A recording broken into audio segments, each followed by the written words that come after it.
تو ماں فی السما جو ہے اس میں فی بمانا الا نہیں ہے، اعلیٰ ہے، جیسا کہ قرآن مجید میں سورہ طٰہٰ میں ہے نا، جو ہے جس موقع پہ فرعون نے جادوگروں سے کہا تھا لَأُقَطِّعَنَّ أَيْدِيَكُمْ وَأَرْجُلَكُمْ مِنْ خِلَافٍ وَلَأُصَلِّبَنَّكُمْ فِي جُذُوعِ النَّخْلِ، کہ میں ضرور تمہیں پھانسی دوں گا فی جذوع النخل۔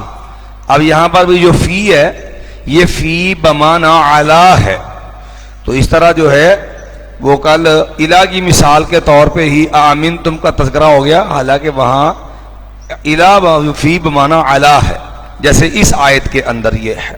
یہ تصحیح کر لیں تھوڑی سی، چلیے جی۔ وَلَنَبْلُوَنَّكُمْ بِشَيْءٍ مِّنَ الْخَوْفِ وَالْجُوعِ وَنَقْصٍ مِّنَ الْأَمْوَالِ وَالْأَنفُسِ وَالثَّمَرَاتِ، اور ضرور ہم آزمائیں گے تم کو بِشَيْءٍ مِّنَ الْخَوْفِ، بِشَيْءٍ کئی چیزوں کے ساتھ۔ وہ چیزیں کون سی ہیں؟ یہ من بیانیہ ہے، آگے ان چیزوں کا بیان ہے جن کے ساتھ آزمائش ہوگی، چونکہ اللہ تعالیٰ کا ضابطہ قانون ہے کہ لوگوں تم نے کیا سمجھ لیا ام حسبوا ان تدخلوا الجنہ، کہ تم نے کلمہ پڑھ لیا اب تمہیں اسی طرح جنت مل جائے گی۔ میں ولما یأتکم مثل الذین خلو من قبلکم، حالانکہ ابھی تم پر اس طرح کی آزمائشیں نہیں آئیں جیسے تم سے پہلے لوگوں پر آئیں۔ مستہم البأساء والضراء وزلزلوا حتی یقول الرسول، کہ جو ہے نبیوں کے ساتھی یہ پکار اٹھے متا نصر اللہ، تو آزمائش اللہ نے ایک قانون رکھا ہے۔ الف لام میم احسب الناس ان یترکوا ان یقولوا آمنا وهم لا یفتنون، لوگوں نے کیا سمجھ لیا؟ انہوں نے ایمان کا دعویٰ کر دیا، تو اب ان کی آزمائش نہیں ہوگی، ان کو پرکھا نہیں جائے گا کہ سچا کون ہے اور جھوٹا کون ہے۔ تو یہ رب کا قانون ہے۔ تو اس نے فرمایا کہ ضرور آزمائیں گے تم کو کئی چیزوں کے ساتھ، خوف کے ساتھ کہ تمہارے اوپر دشمن کا نقصان کا خوف مسلط کر کے، والجو بھوک مسلط کر کے کہ تمہارے اوپر معاشی رزق کی تنگی وغیرہ کر دی جائے، جیسے رسول اللہ صلی اللہ علیہ وسلم کے پاس ایک آدمی آیا نا، کہنے لگا یا رسول اللہ صلی اللہ علیہ وسلم انی احبک، میں آپ سے محبت رکھتا ہوں۔ تو آپ نے فرمایا سوچ کے کیا کہہ رہا ہے؟ کہنا میں آپ سے محبت کرتا ہوں۔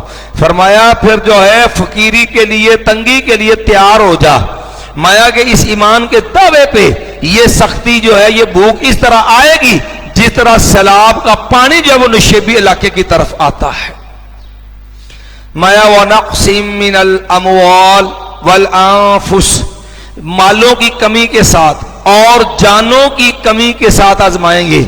مال جو ہے وہ سارا ضائع ہو جائے، مال میں نقصان ہو جائے خسارے کے ساتھ، والانفس، اور جانوں کی کمی جو ہے کہ جوان جو اللہ اولاد جو دنیا سے لے جائے، یہ آدمی اللہ جو اس کو جو ہے دیکھے کوئی سہارا اس کا دنیا سے لے جائے، والنفس والانفس والثمرات، اور پھلوں کی کمی کے ساتھ کہ تمہارے رزق میں روٹی روزی کے اندر اللہ جو ہے وہ تمہارے لیے کوئی تنگی مشکل پیدا کر دے۔ مقصد تمہیں آزمانا ہے کہ تم اپنے رب کی رضا پہ راضی رہتے ہو، اس کا صبر کرتے ہوئے اس کا جو ہے وہ شکر ادا کرتے ہو، یا تم جو ہے گلا شکوہ کر کے جزا فضا کر کے تم جو ہے وہ اپنے رب کے لیے جو آپ رب سے جو ہے ناشکری کا اظہار کرتے ہو۔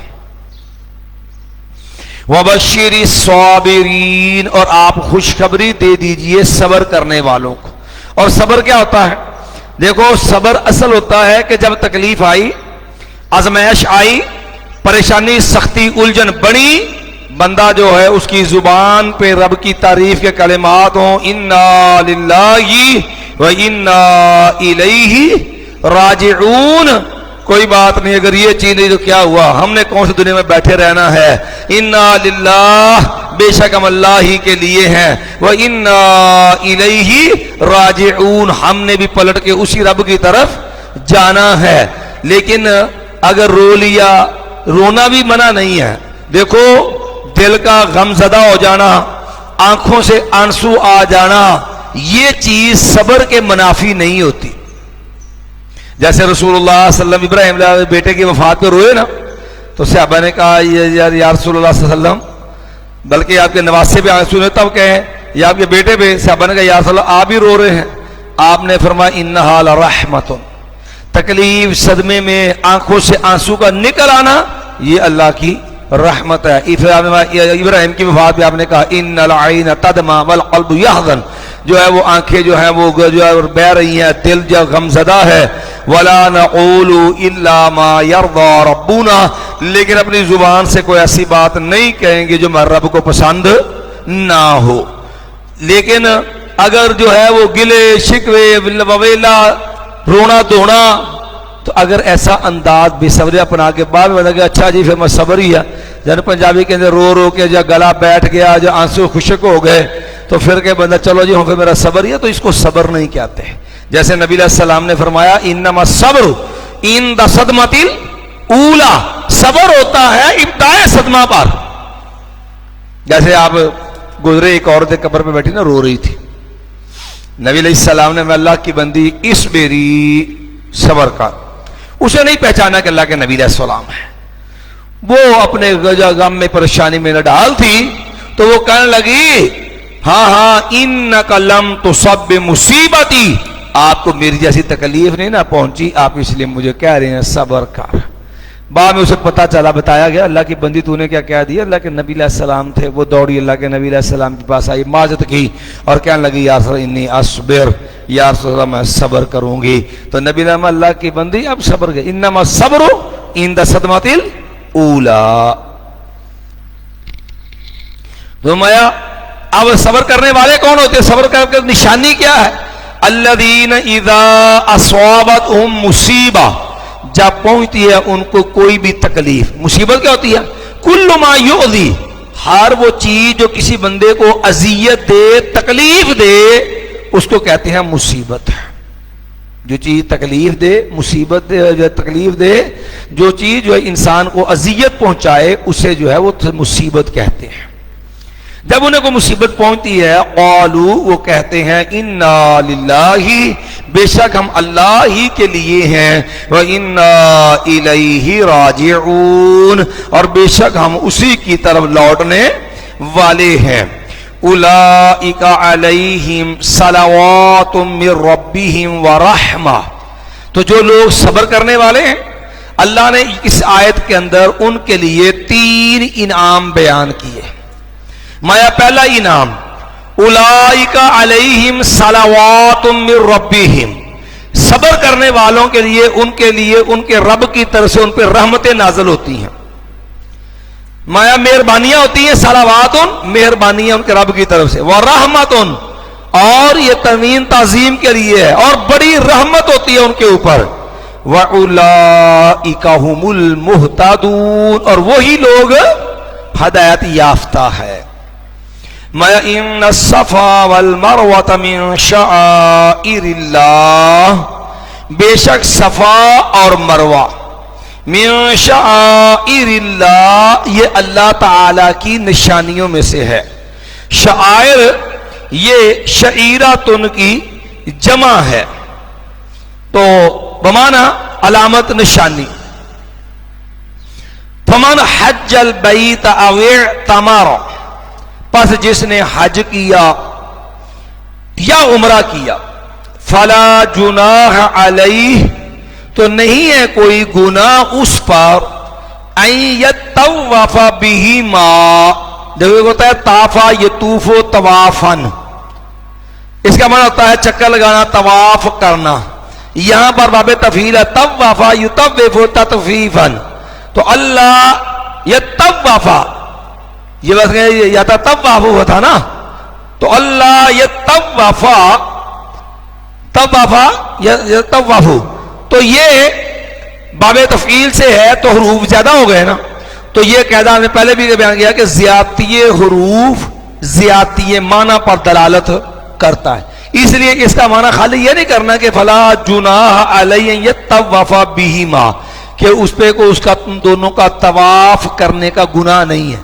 بلکہ معنی ہے کہ نہیں ہوگا کوئی گناہ ان پر، ان یطوف، کہ وہ خوب طواف کریں، یطوفا بھرپور طواف کرے، خوب طواف کرے، ابھی ہی ماں ان دونوں کا.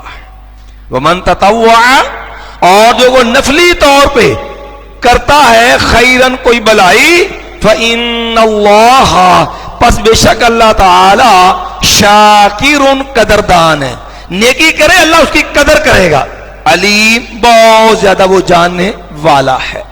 اب یہاں پر دو مسئلے ہیں. پہلا مسئلہ کہ یہ صفا اور مروہ یہ نشانیاں ہیں اللہ تعالیٰ نے دونوں چیزوں کا. یہ دو پہاڑیاں ہیں مکہ بجا بیت اللہ کے پاس، جس کے اندر جو ہے ماں ہاجرہ رضی اللہ تعالی عنہا جب اسماعیل بیٹا سیدنا ابراہیم علیہ السلام چھوڑ کے گئے نا، جو کہ بیابان جنگل تھا، جا کر ربنا انی اسکنت من ذریتی بواد غیر ذی زرع عند بیتک المحرم ربنا لیقیموا الصلاۃ، تو جانے لگے تو ماں ہاجرہ نے کہا تھا ابراہیم کس کس پرد کا کدھر چھکے حوالے کر کے جا رہے ہیں.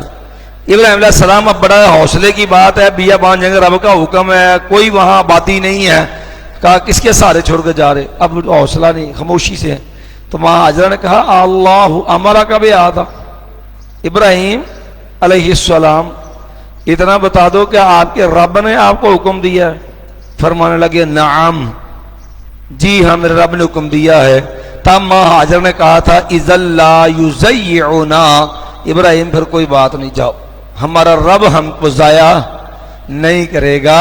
رب نے ماں جو ہے ماں ہاجرہ کو بیوی بھی اتنی کمال جو ہے وہ ایمان والی دی ہے کہ اکیلی عورت ذات، ننھا سا بچہ، بیابان جنگل، کبھی تصور تو آدمی کر کے دیکھے، اور رب پہ یقین کتنا مضبوط ہے، اعتماد توکل کتنا. بھائی ابراہیم کوئی بات نہیں، جاؤ، اللہ نے حکم دیا نا اذا لا یضیعنا. اب پانی نہیں مل رہا، جب ماں آیا بچہ ہے، اب ماں کی مامتا بھی ہے کہ ننھا سا بچہ ہے، اس کو پیاس ہے. تو ماں ہاجرہ جو ہے صفا پہ دوڑی، صفا پہ سے نکلی دوڑتے ہوئے مروہ تک گئی، پھر مروہ سے واپس صفا کو آئی، پھر صفا سے دوڑی مروہ تک گئی.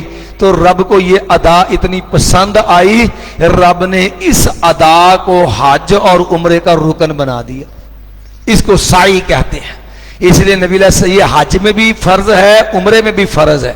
یہ سعی حج کا بھی رکن ہے، عمرے کا بھی رکن ہے. رسول اللہ صلی اللہ علیہ وسلم لوگو اسعوا فإن اللہ کاتب علیکم السعی، لوگو سعی کرو، اللہ نے سعی کرنا تم پر فرض کر دیا ہے. اب دیکھو پس منظر تو ایک خاص تھا نا. بعض چیزیں ایسی ہوتی ہیں، عام فقہی قاعدہ ہوتا نا، اور سبب کے سبب ہو تو مسبب ہوتا ہے، سبب گیا تو مسبب بھی گیا. اور جیسے سورج کا ڈھلنا یہ اللہ جو ہے سبب ہے نماز ظہر کا، سورج کا غروب ہونا سبب ہے نماز مغرب کا، لیکن سبب نہیں تو مسبب بھی نہیں. عام فقہی قاعدہ یہ ہوتا ہے. لیکن شریعت کے بعض احکام ایسے ہوتے ہیں اگرچہ سبب ختم بھی ہو جائے لیکن ہوتے وہ کسی خاص پس منظر کی وجہ سے ہیں، لیکن سبب ختم ہونے کے باوجود بھی اللہ ان کو مستقل جو ہے وہ اللہ نے اس کو جاری کر دیا. اب یہ ماں ہاجرہ کے چکر تو ایک خاص سبب سے تھے نا، رب نے مستقل ہر حاجی کے لیے جو ہے مرد ہو عورت ہو سب کے لیے حج کا رکن بنا دیا. صحیح نہیں کرو گے حج نہیں ہوگا، صحیح نہیں کرو گے عمرہ نہیں ہوگا. دوسری چیز کہ یہ صفا مروہ جو ہے، اللہ اکبر، دوسری مثال اس کی لے لو کہ سبب ختم بھی ہو جائے. اب رمل ہوتا ہے نا طواف میں، پہلے 3 چکروں کے اندر جو ہے کندھا ننگا ہوتا ہے، بندہ زور سے جو ہے اپنے آپ کو طاقت ہمت سے چلتا ہوا ظاہر کر جو ہے زور کے ساتھ دوڑ کے محسوس کروانا. سبب تو وہی تھا نا کہ مسلمان جب عمرے کے لیے آئے نا تو کافروں نے کہا کہ مدینے کی آب و ہوا نے ان کو کمزور کر دیا. تو بظاہر تو اب ان کو دکھانا تھا مشرکین کو کہ ہم کمزور نہیں طاقتور ہیں، لیکن اگرچہ سبب ایک خاص تھا لیکن ہمیشہ کے لیے رب نے یہ جو ہے وہ طواف کی سنت بنا دی ہے کہ پہلے 3 چکروں کے اندر رمل ہوگا. تو بہرحال یہ چیز جو ہے اگرچہ ایک خاص پس منظر میں سے اللہ نے مسلم سنت بنا دی. یہ 7 چکر جو ہوں گے صفا سے شروع ہوگا، اور وہاں پر جب صفا مروہ کی سعی کرنی ہے تو پہلے یہ کلمات پڑھنے ہیں. ٹھیک ہے جی، یہ آیت پڑھنی اتنی، ان الصفا والمروۃ من شعائر اللہ، یعنی پہلے کہنا ابداؤ بما بدا اللہ منہ، ابداؤ بما بدا اللہ منہ. جب سعی کرنے لگنا ہے تو پہلے یہ کلمات پڑھتے ہیں اب داؤ بما بدا اللہ من، میں وہاں سے شروع کر رہا ہوں جہاں سے رب نے شروع کیا. رب نے شروع کہاں سے کیا؟ صفا سے. ان الصفا والمروہ من شعائر اللہ. پھر یہ آیت پڑھنی ہے اتنی، ان الصفا والمروہ من شعائر اللہ. پھر آپ نے جو ہے سعی شروع کرنی ہے، اور صفا سے مروہ تک ایک چکر، اور مروہ سے صفا تک دوسرا جو ہے وہ چکر جو ہے وہ آپ نے آنا ہے. تو یہ 2 چکر ہوں گے. اس طرح آپ کے 7 چکر لگیں گے. صفا سے مروہ تک ایک چکر، مروہ سے واپسی صفا تک دوسرا چکر جو ہے. اس طرح اب 7 چکر جو ہے وہ آپ کو لگانا ہوں گے.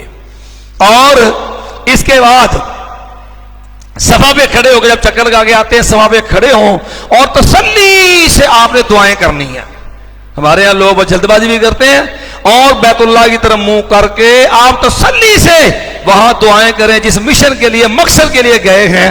یہ نبی علیہ الصلوۃ والسلام کا طریقہ ہے صفا وغیرہ پہ. لیکن لوگ آپ دیکھیں کہ مروہ ہے نا، آج کل جو لوگ جاتے ہیں مروہ، یہ اصل میں پہاڑیاں جو حرم کا حصہ ہے نا، یہ آپ دیکھیں کہ مطاف جو خانہ کعبہ ہے نا، یہ حصہ زمین گراؤنڈ لیول ہے، نیچے زمین میں. آپ جب باہر سے آتے ہیں نا تو سیڑھیاں چڑھ کے حرم میں داخل ہوتے ہیں. باہر سے جب آپ کسی بھی دروازے پہ آئے نا بیت اللہ کے اندر، خانہ کعبہ کے اندر، بیت اللہ کے اندر، تو سیڑھیاں چڑھ کے بیت اللہ میں داخل ہوتے ہیں. یا ریمپ بنا ہوتا ہے یا سیڑھیاں ہوتی ہیں. تو اب یہ آپ سمجھے کہ آپ فرسٹ فلور پہ آ گئے ہیں، یہ گراؤنڈ نہیں ہے. اب جو ہے ہوتا کہ آپ دروازوں سے اندر جاتے ہیں، باب شافع سے جائیں، اب دیگر باب شاہ باب عبدالعزیز سے جائیں، کسی بھی باب شاہ جس سے بھی جائیں. آگے جب آپ نے مطاف میں جانا نا، طواف والی جگہ جو ہے خانہ کعبہ، یہ جگہ نیچی ہے. یہاں پر آپ کو سیڑھیاں بنی ہیں، وہاں اتر کے آپ جب مطاف کے اندر جائیں گے. جن کو اللہ نے عمرے کی یا حج کی سعادت نصیب فرمائی ہے، یقیناً انہوں نے یہ چیز دیکھی ہوئی. مطاف نیچے ہے. تو یہ بات میں نے اس لیے کہی ہے کہ یہ جس طرح مطاف نیچے ہے نا، یہ صفا پہاڑی تو واضح اوپر نظر آتی ہے، اس کو شیشہ لگا کے انہوں نے کور کیا ہوا ہے. لیکن جو مروہ ہے نا، جو جہاں پہ عام طواف کرتے ہوئے اس کا نشان نہیں ہے، وہ زمین پہ ہلکا سا انہوں نے نشان بنایا ہوا ہے کہ آپ کو پتا چل جائے یہ مروہ پہاڑی ہے. اصل پہاڑی نیچے جو ہے وہ بیسمنٹ میں ہے. یعنی اگر یہ اس کے چکر لگانے کے جو مختلف بنایا نا رش کی وجہ سے، آپ بیسمنٹ میں بھی صفا صحیح کر سکتے ہیں، آپ گراؤنڈ فلور پہ بھی صفا جو کر سکتے ہیں، آپ فرسٹ فلور پہ بھی. تو یہ جو بنائے ہیں فلور تاکہ رش جب زیادہ ہوتا جائے، آج کا رمضان ہے بہت رش ہے تو انہوں نے تقسیم کی ہوئی ہے، لوگ گراؤنڈ فلور جب بیسمنٹ میں وہ گراؤنڈ فلور پہ. تو آپ اگر نیچے ہوں گے نا، جو بیسمنٹ ہے وہاں آپ کو مروہ پہاڑی نظر آئے گی. عام جو نارمل اوپر کرتے ہیں نا جو گراؤنڈ فلور پہ، وہاں آپ کو وہ مروہ پہاڑی نظر نہیں آئے گی، وہاں صرف اس کا نشان ہوگا. تو بہرحال اللہ توفیق دے سب کو دے. تو انشاءاللہ آپ دیکھیں گے تو یہ چیز آپ نے خیال بھی رکھنی ہے. اس کے بعد یہ جو آیا ہے، اصل میں مشرکین کچھ ایسے تھے، انہوں نے صفا اور مروہ پہاڑی پہ بت رکھے ہوئے تھے، ایک اوصاف اور ایک نائلہ. تو وہ ان کا جو ہے وہ جاہلیت کے اندر طواف کرتے تھے. جب مسلمان ہو گئے انہوں نے نا اس گناہ سمجھا کہ یہ تو ہم کرتے تھے، یہاں پر تو بت تھا، ایک اوصاف تھا، ایک نائلہ تھا جس کا ہم طواف کرتے تھے. تو اب تو اسلام آ گیا، وہ جاہلیت والے کام تو نہیں ہوں گے. تو اللہ نے فرمایا، پھر اس پہ یہ آیت نازل ہوئی کہ وہ تمہارا جو غلط کام تھا وہ تو غلط تھا، یہ تو ویسے مستقل رب کے نشان ہے. ان الصفا والمروہ من شعائر اللہ. منات طاغیہ جو تھا، منات بت، اس کے پیروکار جو تھے انہوں نے بھی اس چیز میں حرج محسوس کیا. تو اللہ تعالیٰ نے یہ چیز جو ہے بیان دے دی. ماں عائشہ رضی اللہ تعالیٰ عنہ کے پاس ان کا بھانجا آ گیا، عروہ رضی اللہ تعالیٰ رحمۃ اللہ علیہ، تابعی ہے نا، ماں عائشہ کے بھانجے بھی ہیں. آگے کہنے لگے ماں جی کیا یہ صفا مروہ جو ہے اللہ نے فرمایا ہے فلا جناح علیہ یطوف بہما، تو کیا خیال ہے اگر طواف، پھر اس کا مقصد تو یہ الفاظ سے یہ معلوم ہوتا ہے اگر صفا مروہ کی سعی نہ بھی کی جائے تو تب بھی کوئی حرج تو نہیں ہے. ماں جی عائشہ رضی اللہ عنہ، اللہ کے بندے تو نے غلط بات کہی ہے.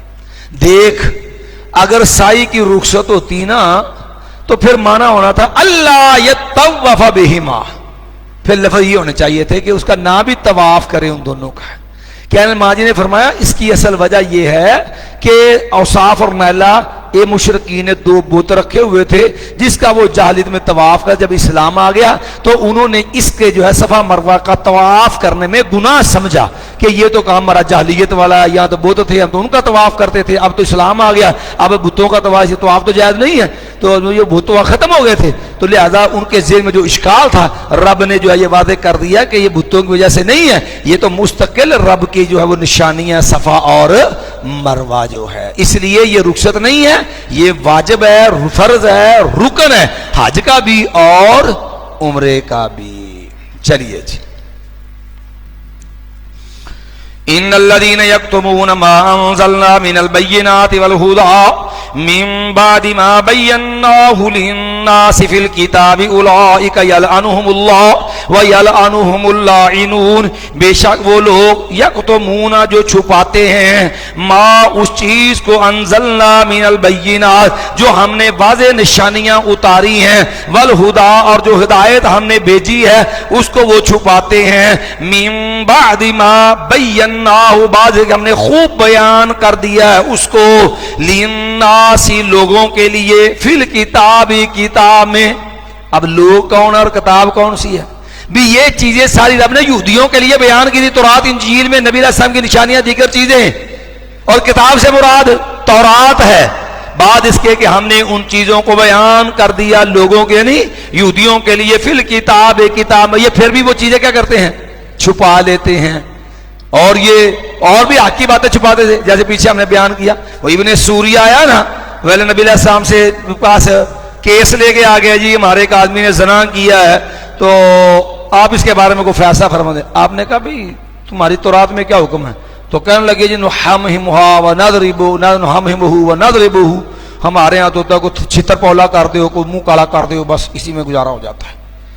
تو آپ نے جاؤ تورات لے کے آؤ نا، وہ تورات لائی نا، وہ ابن سوریہ نے وہ ہاتھ رکھ کے نا، تو جہاں پہ وہ حکم تھا رجم والا اس پہ ہاتھ رکھ لیے، آگے پیچھے سے بات بڑھ دی، تو سیدنا عبداللہ بن سلام رضی اللہ تعالیٰ عنہ موجود مانا خبیث یہ ہاتھ اٹھا نا، جب وہ ہاتھ اٹھایا تو نیچے وہ آیات رجم موجود تھی، تو ان کے اندر یہ کتمان علم والی بیماری بھی عام تھی، حالانکہ کتمان علم اتنا بڑا جرم ہے کہ نبی نے من سئل عن علم فقاتمہ، جس کے پاس کوئی علمی بات موجود ہے اور اس نے اس کو چھپا لیا، الجما یوم القیامت بلجام من نار، قیامت کا دن ہوگا اس کے منہ میں آگ کی لگام ڈالی جائے گی۔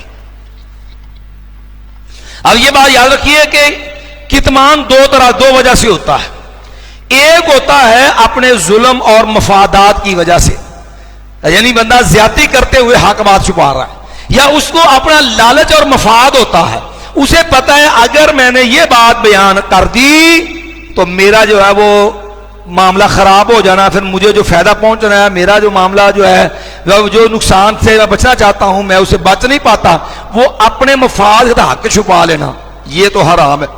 ایسے لوگوں کے لیے وعید ہے یہ کتمان علم کی کہ اولئک یلعنہم اللہ، ان لوگوں پہ اللہ کی لعنت ہے، ویلعنہم اللاعنون، اور سارے لعنت کرنے والے بھی ان پر لعنت کر دیں۔ اب لاعنون کون ہے؟ یہ آگے اللہ نے دوسری جگہ پر اس کو بیان بھی آگے نیچے بیان بھی کر دیا کہ اولئک علیہم لعنت اللہ والملائکۃ والناس، تو اللاعنون کیا کہ وضاحت بھی ہے، اب رب کی لعنت، فرشتوں کی طرف سے لعنت، انسانوں کی طرف سے لعنت۔ دوسرے کتمان کی ایک وجہ ہوتی ہے، بعض اوقات مسئلہ ایسا ہوتا ہے جو لوگوں کی سمجھ سے بالا ہوتا ہے، لوگوں کے اس لوگوں کی عقل، لوگوں کی سمجھ اس کا ادراک نہیں کر سکتی، اور خطرہ ہوتا ہے اگر یہ چیز بیان کر دی تو جو ہے اس سے جو ہے فتنہ کھڑا ہو جائے گا، یا معاشرے میں بگاڑ تباہی کا اندیشہ ہوتا ہے، تو لوگوں کو اتنی بات بیان کرنا جو ان کی عقل سمجھ تک ہو، یہ چیز حکمت دنائی کا تقاضا ہے، یہ چیز حرام نہیں ہے، اس کے لیے کتمان علم کی وعید نہیں آتی۔ اب اس کی مثال لے لیجیے حدیث رسول صلی اللہ علیہ وسلم سے، نبی علیہ السلام کو مشہور حدیث ہے نا کہ ابو ہریرہ نبی علیہ السلام کو صحابہ تلاش کرنے نکلے، مشکاہ کتاب الایمان میں بھی آپ کو مل جائے گی، صحیح بخاری وغیرہ میں بھی ہے، ابو ہریرہ رضی اللہ تعالیٰ عنہ تلاش کرتے ہوئے نا باغ میں پہنچ گئے، اللہ کے نبی اندر تھے، وہ کہتے میں گھسڑ گیا نا، نالے سے اندر چلا گیا، تو نبی علیہ الصلوۃ والسلام نے کہا ابو ہریرہ یہ جو ہے باہر جا، جو بھی ملے نا من قال لا الہ الا اللہ اس کو ابشر بالجنہ، اس کو جنت کی بشارت دے دو. تو یہ جوتیاں بطور نشانی بھی دے دی تاکہ اللہ کے نبی کی طرف سے آئے ہیں. تو باہر عمر رضی اللہ عنہ مل گئے، کیونکہ اللہ کے نبی نے بھیجا. تو سیدنا عمر رضی اللہ عنہ نے مکہ مارا ابو ہریرہ سینے کے جا وہ پشت کے بال نیچے گر گئے. نبی علیہ السلام کے پاس آئے، یا رسول اللہ عمر نے یہ کیا. تو سیدنا عمر نے کہا یا رسول اللہ صلی اللہ علیہ وسلم آپ یہ بات لوگوں کو نہ بتائیں، نہ بیان کریں. کیوں؟ اگر آپ بتلائیں گے لوگ جو اسی پہ تکیہ اعتماد کر کے بیٹھ جائیں گے، عمل چھوڑ دیں گے، لوگوں بد عملی کا اندیشہ ہے. تو نبی علیہ السلام پھر خاموش ہو گئے، آپ نے بیان نہیں کیا. ابو ہریرہ نے بعد میں بیان کی ہے. تو اب یہاں خطرہ کیا تھا کہ بات لوگوں کو اس کی حقیقت کا ادراک نہیں ہونا، بد عملی کا اندیشہ ہے. یہ بات حدیث فتنوں سے متعلق تھی جن کو صحابہ کرام بعد نے کہا. جابر رضی اللہ تعالیٰ نے معاذ نے حدیث بیان کی، فرمایا اگر آج بیان کر دوں نا لَقُطِعَ هَذَا الْحُلْقُومُ تو یہ میرا حلق کاٹ دیا جائے. فتنوں سے متعلقہ تھی ظالم قرآن تعالیٰ. تو فرمایا فَأَخْبَرَ بِهِ مُعَاذٌ عِنْدَ مَوْتِهِ تَأَثُّمًا، وہ چیز سیدنا معاذ نے بیان کی اپنی موت کے وقت گناہ کے سے بچتے ہوئے. اس لیے جو ہے نبی علیہ الصلوۃ والسلام نے نہ لوگوں کو اتنی بات بتاؤ جتنی ان کی عقل میں سمجھ میں سما جانے والی ہے. صحیح بخاری میں ہے یہ. مایا کیا تم یہ پسند کرتے ہو کہ اللہ اس کے رسول صلی اللہ علیہ وسلم کو جھوٹا کہہ دیا جائے؟ تو اس لیے جو ہے یہ نہیں ہے کہ ہر بات ہر دفعہ بیان ہی کرنی ہوتی ہے. حکمت کے تحت بعض باتیں ہوتی ہیں جسے فتنے کا اندیشہ ہوتا ہے، وہ عام لوگوں کو عام بیان نہیں ہوتی، وہ کتمان علم کی وعید میں نہیں آتی. بعض ہوتی ہیں جو مخصوص اہل علم ان کی حد تک تو اس کا فائدہ ہوتا ہے کہ ان کی سمجھ میں آنے والی ہوتی، عام لوگوں کی پبلک کی سمجھ میں آنے والی نہیں ہوتی. تو ایسی چیز بھی عام عوام کے سامنے بیان نہ کرنا اس وعید میں نہیں آتا. اس کی مثال لے لو، سیدنا عبداللہ بن عباس فرمایا کرتے تھے لوگوں علمی نکات، علمی نکتے اور کسی جاہل کے سامنے بیان کرنا یہ ایسے ہی ہے جیسے خنزیر کے گلے کے اندر موتیوں کا ہار پہنانا ہے. علمی نکات جو حلا کے سامنے بیان کرنا ایسے ہی ہے جیسے خنزیر کے گلے کے اندر موتیوں کا ہار پہنانا ہوتا ہے. یہ تھے ابو المنہ نا اصول اسی کتاب میں ابو المنہ، اس کے آخر میں بھی یہ اثار میں سے عبداللہ بن عباس کا یہ اثر منقول ہے وہاں پر بھی. اور اس کا ایک نقصان دیکھ لو، اب صحیح صاحب کے خلاف طوفان بدتمیزی کھڑا ہوا تھا. لو جی یہ کہتے جی قبر نو سجدہ کرنا شرک نہیں ہے جی فلان ہے، ہمارے وہ بھائی مرکزی جمعیت والے اللہ ان کو بھی ہدایت دے. انہوں نے پھر تنظیمی عصبیت میں خوب ضد پیٹی اپنی اور خوب طوفان بدتمیزی کھڑا کیا جب خانے وال کی تقریر کے نتیجے کے اندر کہو جی قبر نو سجدہ شرک نہیں ہے. حالانکہ بات کیا تھی؟ بات اصولی طور پر یہ تھی کہ علمی نکتہ تھا کہ سجدہ جو ہوتا ہے اس میں فرق ہوتا ہے. ایک سجدہ تعظیم کا ہوتا ہے کہ عبادت کا ہوتا ہے. عبادت کا سجدہ شرک ہوتا ہے، تعظیم کا سجدہ شرک نہیں ہوتا، کیونکہ شرک کسی امت میں جائز حلال نہیں رہا. اگر سجدہ تعظیمی شرک قرار دیں تو یوسف علیہ السلام کے بھائیوں نے، ان کے والدہ نے اس سے سجدہ کیا، کیا وہ شرک تھا؟ پہلی امتوں میں یہ جائز رہا کہ شرک جائز ہے، شرک تو کسی امت میں بھی جائز نہیں رہا. اب عوام کے اندر افسب ہے کہ علمی بات بیان کر بیٹھے، اب عوام سے بھاری تھی، نتیجہ تھا وہ طوفان بدتمیزی، وہ طوفان بدتمیزی بپا ہوا الامان والحفیظ. صفائیاں دینی پڑی بڑی بڑی افسر کو ہوتا ہے کہ معافی تک کا اعلان کرنا پڑا. کس وجہ سے؟ جہل عوام کے ہاتھوں آ گئی، اوپر سے متعصبین نے اپنے تعصب کی ضد کوٹی، نتیجہ تن جو ہے وہ فتنہ بن گیا. تو علمی نکات جو ہوتے ہیں وہ اہل علم کے حد تک تو بیان کریں. جن لوگوں کی عقل سمجھ اس سے جو ہے وہ کمزور ہے ان کے سامنے ایسی چیز بیان نہ کرنا یہ کتمان علم کی وعید میں نہیں آتا. جیسے ابو ہریرہ کہتے ہیں نا، لوگوں نے کہا جی ابو ہریرہ بڑی حدیثیں بیان کرتا ہے، یہ یعنی خیبر کے موقع مسلمان ہوا حدیثیں، باقی صحابہ نے حدیثیں بیان کرتی. تو ابو ہریرہ نے کو گرنے اس کے بعد ظالموں آج باتیں کرتے ہو، ابو ہریرہ بڑی حدیثیں بیان کرتا ہے. وہ دن بھول گیا جب مہاجر بازاروں میں چلے گئے. انصاری جو تھے وہ جو ہے وہ اپنے جو ہے وہ انصاری باغوں میں چلے گئے، مہاجر جو ہے وہ بازاروں میں چلے گئے. اور میں ابو ہریرہ در رسول میں پڑا ہوتا تھا اور میں کوئی کہا میں تو اسی انتظام کا میرا نبی کیا کرتا میں اس کو محفوظ کر لوں، حتیٰ کہ بھوک کی وجہ سے میں بے ہوش ہو کے گر جاتا تھا. فیجیء الجائی فیضع رجلہ علی عنقہ، گزرنے والا گزرتا اپنا پاؤں نا ابو ہریرہ کی گردن کے اوپر رکھ دیتا اور وہ سمجھتا کہ ابو ہریرہ کو مرغی ہے، حالانکہ اللہ کی قسم اس کی ساری باتیں سن رہا ہوتا تھا، پر میں ابو ہریرہ کو نا جواب دینے کی ہمت نہیں ہوتی تھی، مجھے مرغی نہیں ہوتی تھی، وہ تو جو ہے بھوک کی شدت کی وجہ سے میرے اندر جو ہمت ہوتی تھی جواب دینے کی، تو میں تو اتنی محنت کرتا رہا۔ اب لوگ کہتے باتیں کہتے فرمانا کہ لولا آیتان فی کتاب اللہ، اگر لوگوں قرآن میں یہ دو آیتیں نہ ہوتی جس میں کتمان علم کی وعید بیان ہوئی ہے تو اللہ کی قسم میں ابو ہریرہ تم کو ایک بھی حدیث بیان نہ کرتا۔ صحیح بخاری کے اندر یہ ابو ہریرہ کی بات موجود ہے۔ چلیے جی، الا الذین تابوا واصلحوا، مگر وہ لوگ جنہوں نے توبہ کر لی اور انہوں نے اصلاح کی، وبینوا، اور جو چیزیں انہوں نے چھپائی تھی، جو حق ہدایت کی باتیں نشانیاں دلالیں جو چھپائی ہوئی تھی، وبینوا، اور اس کو انہوں نے بیان کر دیا، فاولئک اتوب علیہم، وہی لوگ ہیں میں نے توبہ قبول کر لی ان کی، لفظی معنی میں نے رجوع کیا ان پر، وانا التواب الرحیم، اور میں بہت زیادہ توبہ قبول کرنے والا اور بہت زیادہ رحم کرنے والا ہوں۔ ان الذین کفروا وماتوا وهم کفار، بے شک وہ لوگ جنہوں نے کفر کیا، وماتوا، اور وہ مر گئے، وهم کفار، اس حال میں کہ وہ کافر ہیں، اولئک علیہم لعنت اللہ، وہی لوگ ہیں ان پہ اللہ کی لعنت ہے، والملائکۃ، اور فرشتوں کی بھی لعنت ہے، والناس اجمعین، اور تمام لوگوں کی لعنت ہے۔ اب یہاں پر ایک بات یاد رکھیے، شریعت کے اندر کسی پر لعنت کرنا جائز نہیں ہے۔ یا لکھو جب تکفیر ہوتی نا، کسی کو کافر کہنا، اس کی بھی دو قسمیں ہوتی ہیں، تکفیر مطلق، تکفیر معین۔ اسی طرح لعنت جو ہے یہ بھی دو طرح سے ہوتی ہے، ایک ہوتی ہے مطلق، ایک ہوتی ہے معین۔ مطلق اور کافران نے ہوتے رب دی لعنت ہوئے، اب لعنت تو کی نا لیکن کسی کو خاص کر کے نہیں کی، ہر صاحب کفر جو ہے وہ کافر ہے اس پہ لعنت کی، اور جدے بھی قرآن محرم ماندے نے انہاں سارے پلیتا ظالمہ دے لعنت ہوئے۔ اب دیکھو ایک خاص جو جرم ہے اس کی بنیاد پہ حاملین پہ لعنت کی ہے، لیکن کسی بندے کو خاص نہیں کیا ہے، بات سمجھے؟ یا تو مطلقاً کافر قوم پہ لعنت ہے، یا مطلقاً کسی کفریہ اور کا عمل پہ جو ہے وہ لعنت کی ہے، کہ جو قرآن کو محرم مانتا ہے ان وہ سب کافر ہیں، ان پہ لعنت ہے۔ اب یہ مطلق ہے، ایک کہنا فلانا بندہ کافر ہے، یا فلانا بندہ کافر بھی ہو تو کہنا فلاں کافر کے اوپر رب کی لعنت ہو۔ اور ظالموں، آپ کو کیا پتا کہ وہ ہو سکتا اللہ اسے توبہ کی توفیق عطا فرما دے، وہ مسلمان ہو جائے، تو یہ آپ کی لعنت کس کھاتے میں جائے گی؟ یہ خط جو ہے اگر لعنت کرنے والا لعنت کرتا تو خطا تو آپ کے اوپر لوٹ آئے۔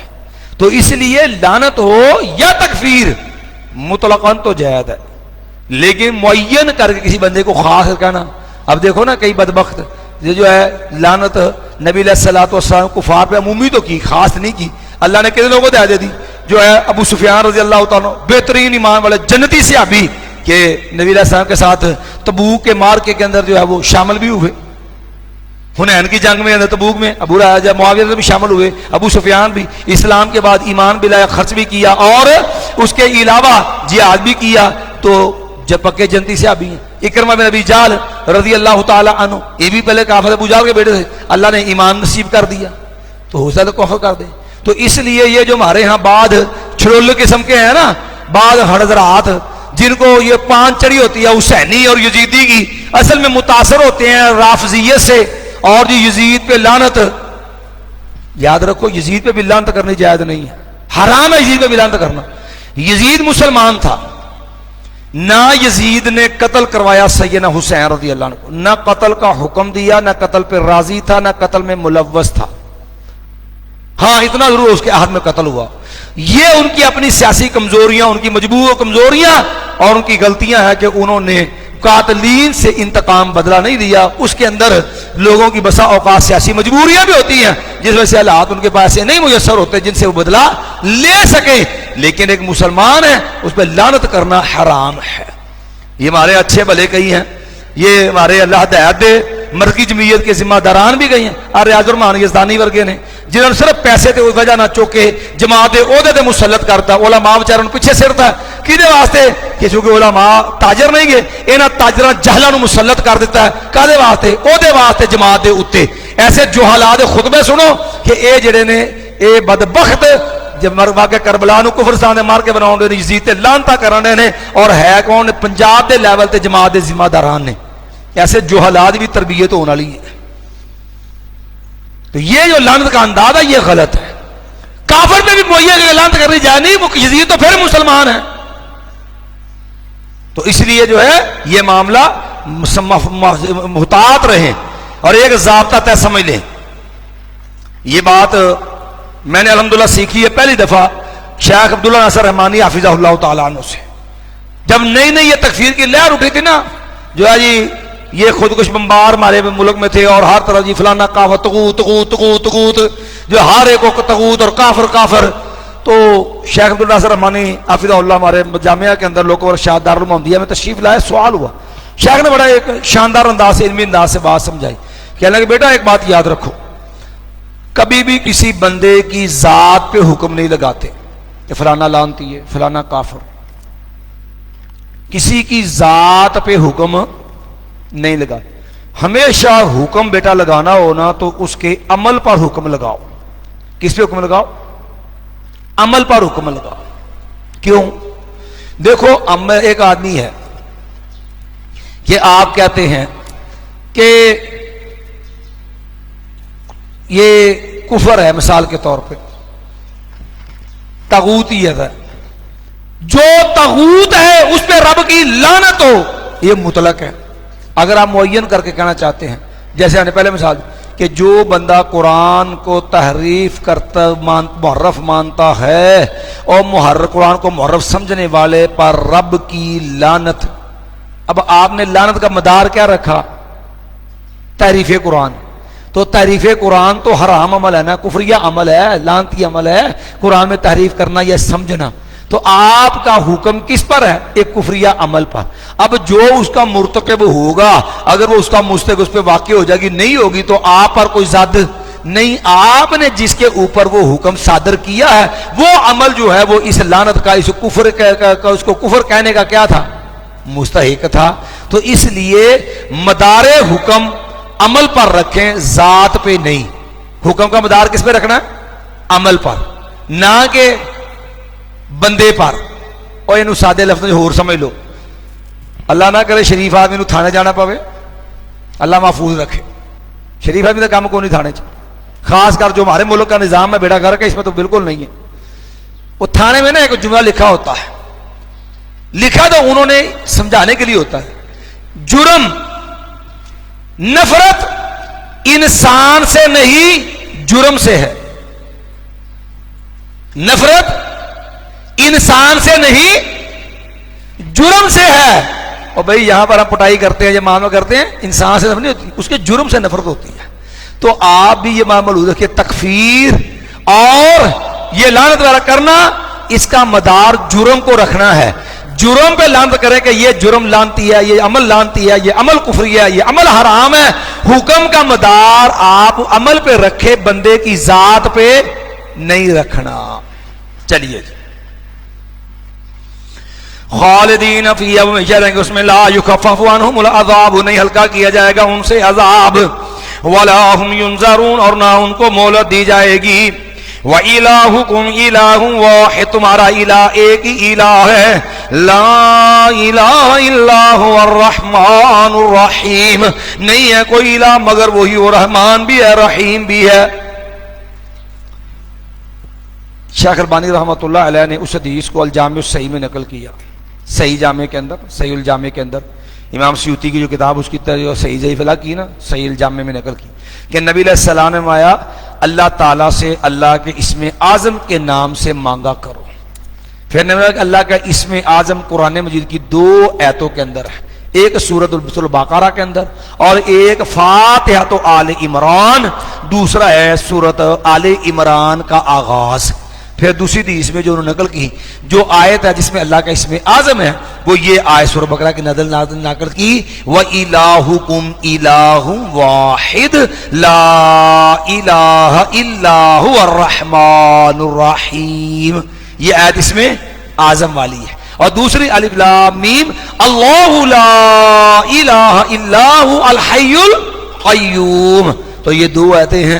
جب بھی دعا مانگے لگو تو جو ہے یہ کلمات جو اللہ کے اسم اعظم پہ مشتمل ہیں یہ آیتیں، اور جس سے دعا کی قبولیت جو ہے اس کی گارنٹی ہے، ان کلمات کو پڑھنے کے بعد دعا جو ہے اس کا التزام اہتمام کیجیے.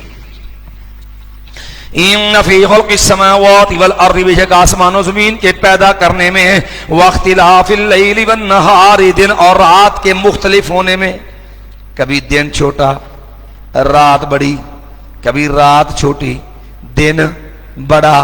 واختلاف اللیل والنہار، دن اور رات کے مختلف ہونے میں، والفلک التی تجری فی البحر، اور کشتی جو چلتی ہے سمندریا کے اندر، بما ينفع الناس، اس چیز کی وجہ سے جو فائدہ اٹھاتے وہ فائدہ دیتی ہے لوگوں کو.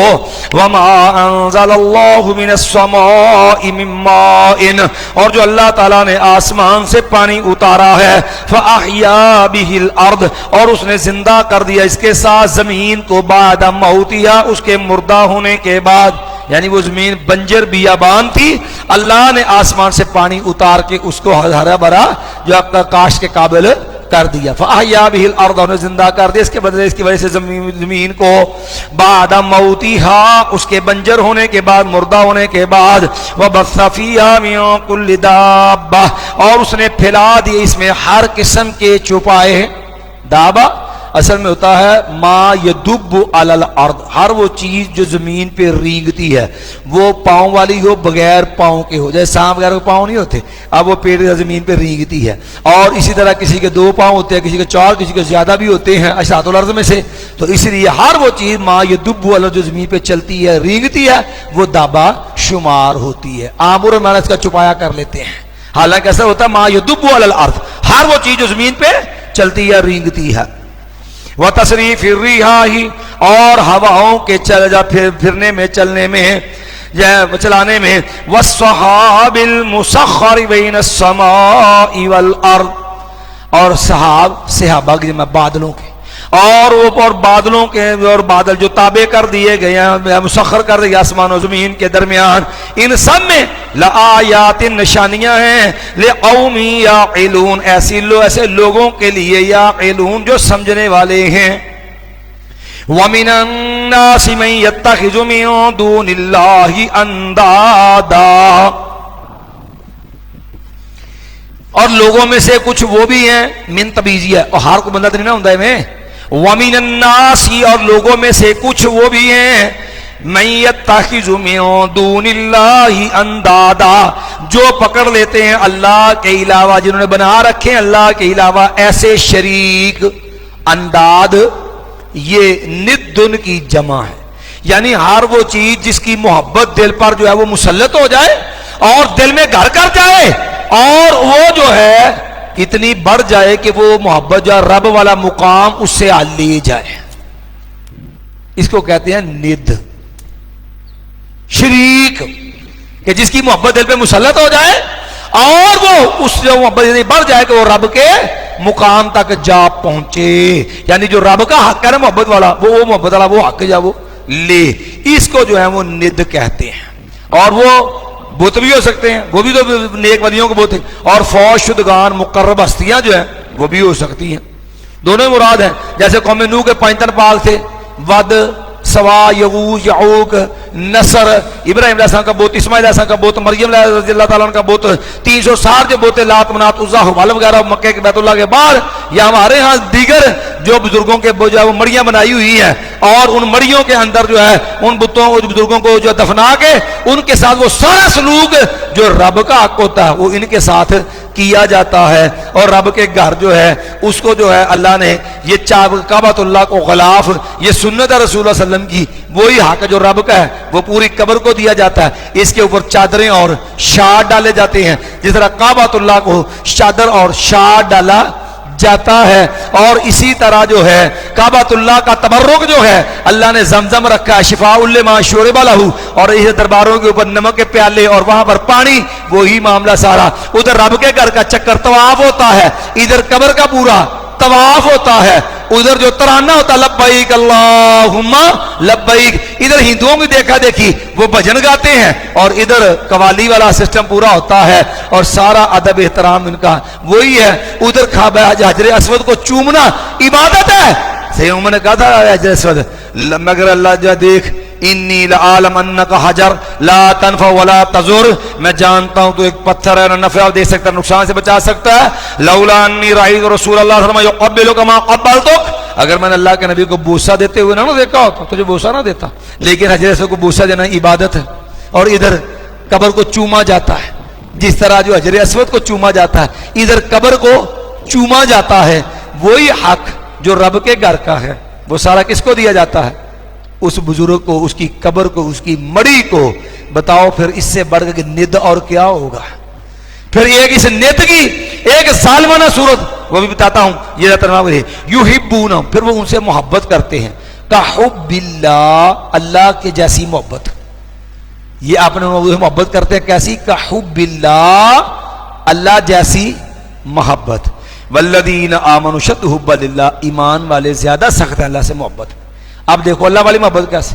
یہ جتنا بھی خانقاہی نظام ہے نا، اس خانقاہی نظام میں ہوتا ہے نا جی دیکھو جی ہمارے دل بڑے جو ہے وہ سخت ہیں، دلوں میں میل ہوتی ہے کوئی جو گناہوں کی، تو جب تک کسی بزرگ کی آپ صحبت میں نہیں آتے، کسی کے بیعت نہیں ہوتے، آپ کا دل صاف نہیں ہو سکتا. یہ جتنے پیر پنجال کے سلسلے ہیں نا سارے، یہ پیروں کو پکڑنے والے اور جو پیروں کے نام پہ خدا پکڑے جاتے ہیں، یہ سارے سلسلوں کی بنیاد یہی ہوتی ہے. وہ پیر سے بیعت لینی نا، تو سب سے پہلا سبب پتہ کیا ہوتا ہے بیعت کے بعد؟ کہ بھی آپ نے سبق دیتے ہیں اس کو تصور شیخ. اب تصور شیخ کیا ہوتا ہے؟ آپ اس کی محبت دیکھ رہا اور اس کے بارے میں نظریہ دیکھ رہا. یحبونہم کا حب اللہ، رب والی محبت. اس کو کہتے ہیں کہ تو نے نا اب یہ ہر وقت تصور جمانا ہے کہ تیرا رب، تیرا پیر تجھے دیکھ رہا ہے. اپنے پیر کی تصویر نہ تو نے ہر وقت اپنے سامنے رکھنی ہے. گھر میں ہو، خلوت میں ہو، جلوت میں ہو، مسجد میں ہو، بازار میں ہو، تیرے دماغ میں تیرے پیر کی تصویر سے سامنے ہو اور ساتھ یہ ذہن رکھنا ہے کہ میرا پیر مجھے دیکھ رہا ہے. یہ تصور جمانا ہے اور اتنا پکانا ہے کہ جو ہے تجھے یہ محسوس ہو کہ تیرا پیر تجھے ہر جگہ دیکھ رہا ہے. اس کا نتیجہ کیا ہوتا ہے؟ اس کا نتیجہ یہ ہوتا ہے کہ یہ تصور جما کے دماغ اتنا خراب ہو چکا ہوتا ہے کہ اس کو ہر جگہ اپنا پیر نظر آتا ہے. پھر حالات یہ ہوتے ہیں، وہ کسی اہل شاعر نے کہا تھا نا، کیا تھا کیا غضب کیا تیری یاد نے، مجھے آ ستایا نماز میں، میرے وہ سجدے بھی قضا ہوئے جو ادا ہوئے تھے نماز میں. پھر ہر وقت اس کو یہ میرا پیر مجھے دیکھ رہا ہے. اب دیکھو وہ پیر تو اپنے گھر بیٹھا بندے کدھر ہے اور اس نے اس کی تصویر آنکھوں میں جمائی ہوئی ہے. ہر وقت تصور کیا ہے؟ میرا پیر مجھے دیکھ رہا ہے. حالانکہ یہ رب کا خاصہ ہے، وہ ہر وقت بندے کو دیکھتا ہے. اب اس نے اس کی تصویر جمائی ہوئی ہے، حالانکہ وہ پیر دیکھ نہیں رہا اس کو، لیکن اس کے دماغ کی خرابی ہے، ہر وقت ہی جما کے وہ تصور بنا لیا. ہوتا کیا؟ یہ وہ دماغ کی خرابی ہوتی ہے. وہ آپ نے ہماسہ پڑھا ہوا ہوگا، اس کے اندر ہے نا کہ وہ جو ہے جعفر بن البہ حارثی کا شعر ہے، وہ کہتا میں انہوں نے کہا وہ جیل میں گیا نا، محبوب تھا تو عاشق، تو اس نے کہا میری محبوبہ، وہ جیل میں بند تھا تو اچانک کہتا کیا ہوا کہ میں نے دیکھا میری محبوبہ میرے پاس آ گئی. کہتا عجبت لمسراہا وانا تخلصت الیہ، کہتا میں بڑا حیران ہوا کہ یہ کدھر سے کیسے آ گئی، انا تخلصت الیہ، یہ مجھ تک کیسے پہنچ گئی. وباب السجن دونی مغلق، حالانکہ میں تو جیل میں ہوں، بہت تالے لگے ہوئے ہیں، یہ اندر کیسے آ گئی. تو کہنے لگا وہ میرے پاس آئی، علمت فحیت، اس نے مجھے جو السلام کہا اور پھر جو مجھ سے باتیں کی، فودعت، اور قامت کھڑی ہوئی، فودعت، پھر اس نے مجھے الوداع کہا، فقالت النفس تضحک، تو کہا جب میری محبوبہ مجھے چھوڑ کے جانے لگی میری تو ایسے ایسے جان نکل گئی. اب وہ پوچھے بھی وہ جیل میں کدھر سے آ گئی. وہ شاعر چونکہ وہ عاشق تھا نا، تو عشق کے اندر بھی، عشق کی بیماری میں ہر وقت محبوبہ کا سوچ سوچ کے اس کے دماغ پہ ایسی سوار تھی کہ اس کو جیل میں بھی ایسے لگا اس کے پاس آئی ہے، اس سے باتیں چیتیں کی، سارا کوئی کر کے جا رہی. یہی ہے تصور شیخ کا معاملہ ہوتا ہے جو عمر زاہ نے لکھا نا، اور اس کو دوسرے دام میں سمجھ لو کہ یہ وہ کفری عقیدہ ہے جو بنیادی سبق ہے اس خانقاہی نظام کا، صوفی ازم کا. تصور جمانا کہ پیر کی تصویر آنکھوں میں جمانا اور یہ تصور رکھنا ہر وقت دیکھ رہا اس کو کہتے ہیں تصور شیخ. اور آپ نے وہ مشہور واقعہ سنا ہوگا ملفوظات میں، امر بریلوی میں لکھا ہوا، میرے پاس ملفوظات بھی ہے. وہ کہنے لگا نا کہ میرے شیخ تھے سید احمد سلجماسی، اور تو ہم ان کے جا رہے تھے، شیخ عبدالعزیز دباغ بھی ساتھ تھے. تو ان کی ایک نظر اچانک سینہ پہ پڑ گئی، تو چونکہ پہلی نظر معاف ہے لیکن اس کا حسن نظر وہ دل میں گھر کر گئی. تو اس نے کہا جا کے آیت پوری کر لے. پھر بعد میں کہنے لگے صبر شاہ کی مثال دی، کہنے لگے کہ وہ ہمارے شاہ فرمایا کرتے ہیں کہ انہوں نے کہا کہ اللہ کے بندے رات تو نے نا وہ اپنی ایک بیوی کے سے جاگتے ہوئے دوسری بیوی سے ہم بستری کیوں کی تھی؟ اس نے کہا حضرت وہ تو سوئی ہوئی تھی. کہتا وہ سوئی نہیں تھی، اس نے سوتے میں جان ڈال لی تھی. سن پنجابی کے انہوں نے کیس وٹی ہوئی سی، کیا اس نے سوتے میں جان ڈال لی تھی. تو کہنے لگا، اس نے پوچھا حضرت پھر آپ کو کیسے پتا چلا کہ وہ میں نے جب ایک کی جاگ تو دوسری جمع کیا اور جناب اس نے سوتے میں جان ڈال لی تھی؟ تو کہنے لگے حضرت فرمانے لگے وہاں کوئی اور بیڈ خالی تھا؟ کہنے لگے جی یہ خالی تھا. تو کہنے لگے حضرت نے فرمایا اس کے اوپر میں تھا. پیر اپنے مرید سے کسی وقت بھی جدا نہیں ہوتا. یہ بغیرت اپنی ماں کے کمرے میں بھی ہوگا، یہ بغیرت اپنی بیٹی کے کمرے میں بھی ہوگا، یہ ہر ایک کے ساتھ. یہ کون سا خبیث ہے جو خلوت کے اندر بھی جو ہے لوگوں کے ساتھ ہوتا ہے؟ یہ وہ کفریہ عقیدہ ہے جس کے اندر غیرت و حیا کا بھی جنازہ نکالا ہوا ہے، اور عقیدت میں سب قبول ہے ان لوگوں کو. تو یہ ہو دعا کیا ہے؟ یہ اسی غالیانہ محبت کا عقیدہ ہے جو ان کو رب بنا کے ان کے بارے میں تصور بنایا. وہ ہر وقت ساتھ ہے، ہر وقت مجھے دیکھ رہتا ہے کہ وہ خلوت میں اپنی بیوی کے پاس بھی ہوتے ہیں، وہاں پر بھی جہاں رب کے نوری فرشتے بھی بندے سے الگ جدا ہو جاتے ہیں. یہ بغیرت وہاں بھی کہتے ہیں ہم وہاں بھی موجود ہوتے ہیں. یحبونہم کا حب اللہ، وہ ان سے محبت کرتے ہیں اللہ والی محبت، ایسی محبت جیسی اللہ سے محبت کی جاتی ہے. والذین آمنوا اشد حبا للہ، اور وہ لوگ جو ایمان والے ہیں وہ زیادہ سخت ہے محبت میں اللہ کے ساتھ، وہ زیادہ سخت محبت کرتے ہیں اللہ سے. ولو یری الذین ظلموا، کاش کہ آپ دیکھیں ان لوگوں کو ظالموا جنہوں نے ظلم کیا یعنی شرک کیا. اذ یرون العذاب، جب وہ دیکھیں گے عذاب کو، ان القوۃ للہ جمیعا، ان کو یقین ہو جائے گا کہ ساری طاقتیں قوتیں صرف اللہ ہی کے لیے ہیں. وان اللہ شدید العذاب، اللہ تعالیٰ سخت عذاب والا ہے. اذ تبرأ الذین اتبعوا من الذین اتبعوا، مایا جب جو ہے لا تعلق ہو جائیں گے، تبرأ بری ہو جائیں گے، برات کا اعلان کر دیں گے، لا تعلقی کا اعلان کر دیں گے. اذ تبرأ الذین اتبعوا، جب لا تعلق ہو جائیں گے وہ لوگ جن کی پیروی کی گئی، جن کے سلانے مہانے روزانے جن کے نام کی نظر و نیاز دی جاتی رہی اور جن کا دم بھرا جاتا رہا، جن کے نام کے کلمے اور ورد وظیفے پڑھے جاتے رہے، جب وہ ان سے ہاتھ کھینچ لیں گے. استبرأ الذین اتبعوا، جب لا تعلق ہو جائیں گے وہ لوگ جن کی پیروی کی گئی، من الذین اتبعوا، ان لوگوں سے جنہوں نے پیروی کی. پیر جی ادھلے بننے، مریض جی ادھلے بننے، کہاں جا کام کر پتہ نہیں کیوں بلندا رہے ہیں، سانو بھی پتا کہ دم بھردا رہے ہیں، سانو بھی پتا کہ وظیفے پڑھدا رہے ہیں، سانو نہیں پتا کہ اسی طرح سب لا تعلق. ورا جو ہے ورا اول عذاب، اور وہ دیکھیں گے عذاب کو، وتقطعت بہم الاسباب، اور کٹ جائیں گے سارے تعلقات، سارے رشتے ناتے. وقال الذین اتبعوا، اور کہیں گے وہ لوگ جنہوں نے پیروی کی، پھر وہ مرید انہیں رون گے. وقال الذین اتبعوا، اور کہیں گے وہ لوگ جنہوں نے پیروی کی، لو ان لنا کرہ، کاش کہ ہمارے لیے ہو لوٹنا، کرہ یا کرہ لوٹنا، واپس آنا دنیا میں، کاش ہمارے لیے ہو لوٹنا، دنیا میں آنا ہمارے لیے ممکن ہو. فنتبرأ منہم، ہم بھی لا تعلق ہو جائیں ان سے، کما تبرؤوا منا، جس طرح وہ لا تعلق ہو گئے ہم سے. مایا کذالک یریہم اللہ اعمالہم حسرات علیہم، کذالک اسی طرح، یریہم اللہ دکھاتا ہے ان کو اللہ تعالیٰ، دکھائے گا ان کو اللہ تعالیٰ، اعمالہم ان کے اعمال، حسرات علیہ، اس حال میں کہ وہ افسردہ ہوں گے ان پر، ان کو افسوس ہوگا ان پر.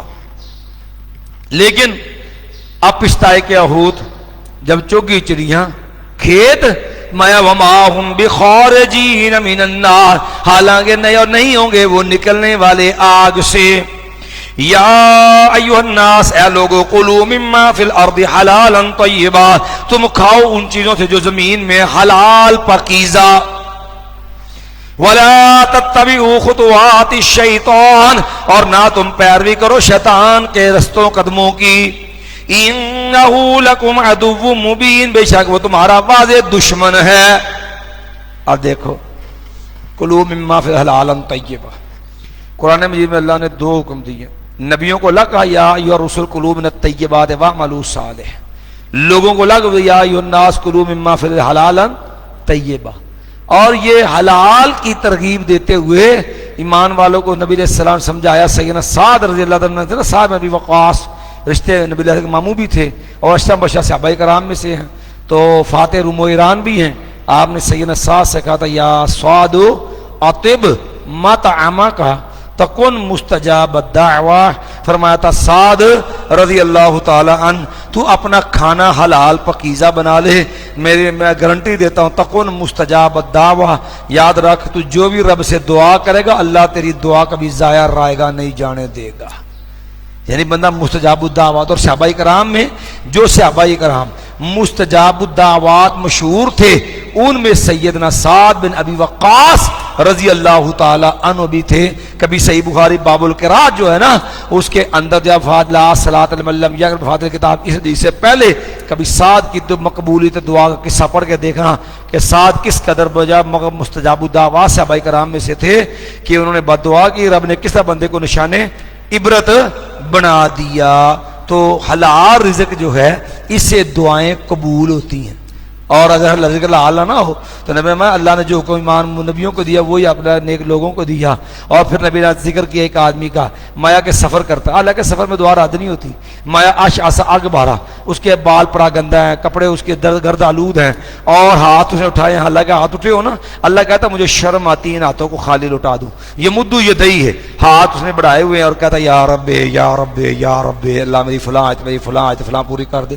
تو اللہ تعالیٰ فرماتا میرے بندے ذرا دیکھ نا، مطعمک کا حرام، تیرا کھانا حرام کا، ملبسوں کا حرام، تیرا پینا حرام کے مال کا، وغذیت بالحرام، تیرے پیٹ میں جانب لقمے حرام کے مال کے، فانا یستجاب لک، بتا تیری دعا کیسے قبول ہو جائے۔